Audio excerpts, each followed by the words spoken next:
एक शाम रफ़ी साहेब के नाम।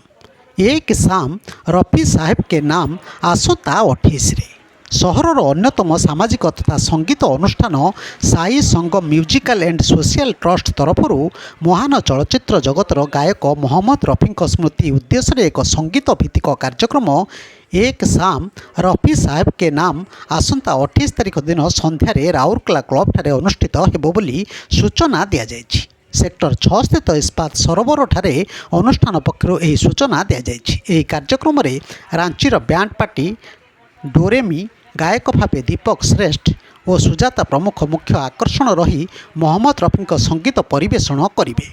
सेहीपरि एही कार्यक्रम रे राउरकेलार अनिल बावरा, पवन राज, स्वर्णरेखा महंत, झुन्नू नायक, मनोज सेठी, प्रांजलि नाग, तरुण, रवींद्र कुमार प्रमुख जोगदे रफ़ी साहेब संगीत परिवेषण करिवे। तेणु सहरवासी बहु संख्यार यह कार्यक्रम जोगदे उपभोग करने अनुष्ठान तरफ अनुरोध कर सूचना देवा समय अनुष्ठान मुख्य झुन्नू नायक, प्रदीप कुमार पट्टनायक, ग्रेसी डेविड, मानसी दे, प्रांजलि नाग, मुरली पट्टनायक और मुक्ति बेहेरा प्रमुख उपस्थित थिले। देखंतु तार ही विजुअल। नमस्कार, मु Jhunnu Nayak, Sai Sangam musical social and event trust रो फाउंडर एंड चेयरपर्सन।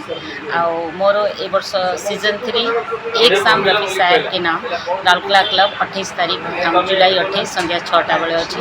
आउ प्रत्येक वर्ष मु करी आसी ए वर्ष मु करूची। ए वर्ष आम नुआ आकार करूँ रांचीर बैंड आनीचु एवं रांचीर आर्टिस्ट सहित आम राउरकेला कलाकार अच्छा। निश्चित भाव में आशा और विश्वास अच्छी जे आमर मीडिया भाई उपरे कि अधिक रु अधिक संख्यार यहाँ को प्रचार करेंगे। आम प्रोग्राम टी केमती सक्सेसफुल हो बोली मोर आशा और विश्वास।